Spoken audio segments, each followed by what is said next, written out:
Hello everyone, welcome back to my channel Chapter Charm. In today's video, we are going to cover our another short story, Everyday Use by Alice Walker. Before entering into the story, let's have a brief look at the author. Alice Walker was an American novelist, essayist, poet, and social activist. She was born on February 9, 1944 in Georgia.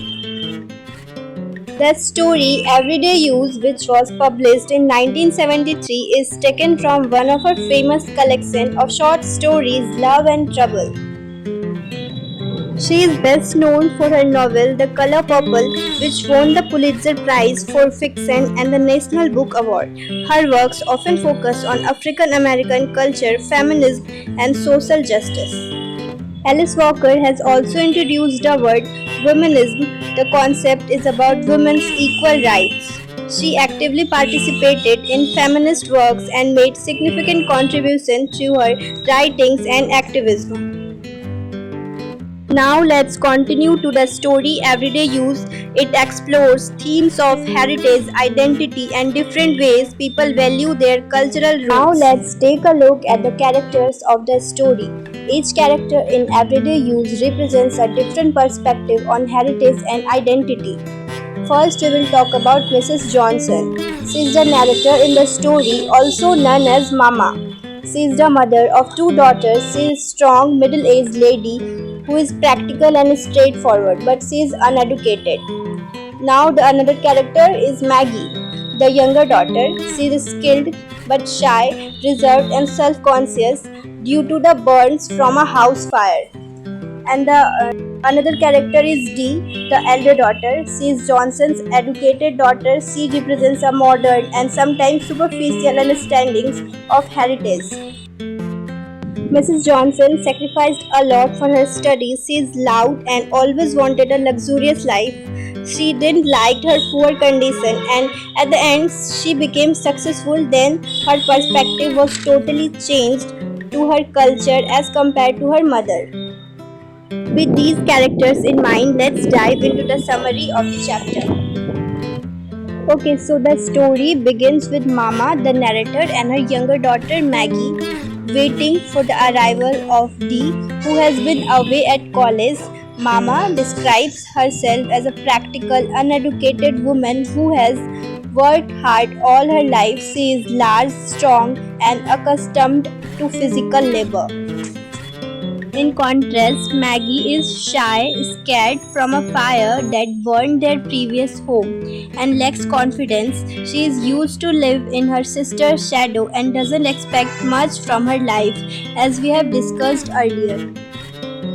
Although Mama has always felt that Dee was different, Dee is confident, ambitious, and determined to embrace a new identity. When Dee arrives, she brings a man named Hakime Baba, whom Mama assumes as her boyfriend. Dee has changed dramatically. She now wears a bright dress.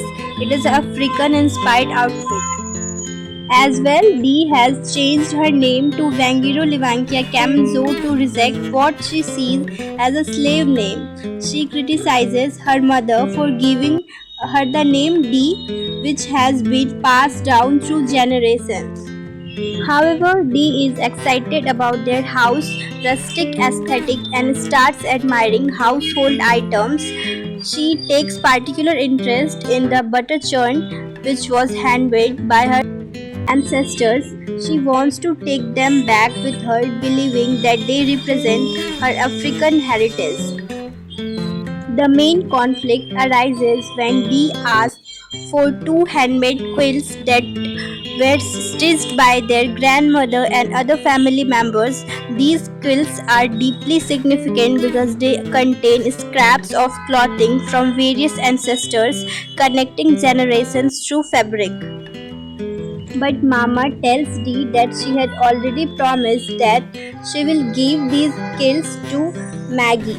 Dee, who argues that Maggie will just put them to everyday use instead of preserving them as art. Dee believes that the quilts should be displayed, not used in daily life. Maggie felt defeated as always. says that Dee can take the quiz because she doesn't want to argue. However, this moment triggered something in Mama. She suddenly realized how much Maggie values these skills in a way Dee never will. In a moment of empowerment, Mama takes the quills from Dee and gives them to Maggie instead. Dee is shocked and disappointed but decides not to argue further as she prepared to leave. Before getting in the car, Dee also tells Mama, "You just don't understand your heritage." This is ironic because throughout the story, it is clear that Dee misunderstands heritage, seeing that something to be displayed and admired rather than something to be lived and passed down through generations, and it should be appreciated in daily life. As Dee and Hakime Baba drive away, Mama and Maggie sit together on the porch, feeling content. Maggie gives a small, genuine smile, perhaps her first sign of confidence in the story. So it was all about the story, everyday use. Now let's know the symbol of the story. The quills represents the family's heritage and the different ways it can be appreciated. Made by the women in the family, they symbolize the connection to their ancestors and the importance of using heritage in everyday life. Mama and Maggie plan to use it every day while Dee wants to display them as art, highlighting the contrast in their views on heritage.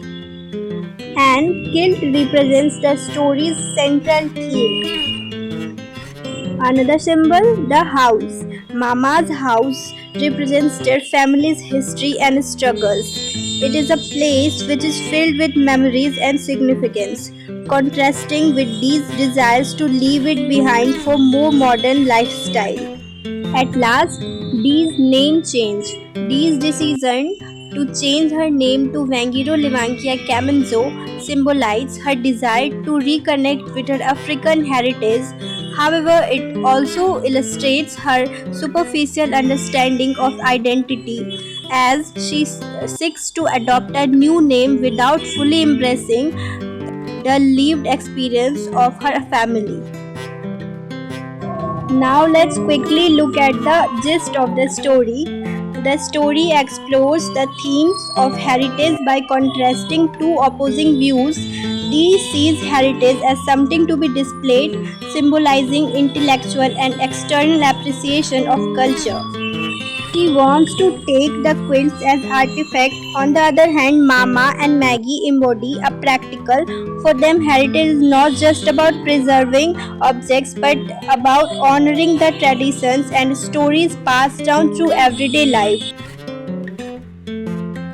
The story highlights the heritage should remain a living part of one's identity rather than a superficial showpiece. Well, what do you think? Should heritage be preserved in museums or used in daily life? Let me know in the comments. And if you found this video helpful to you, then take a moment to subscribe and hit the bell icon to get timely notification about the new content. Thank you. That is it for today's video.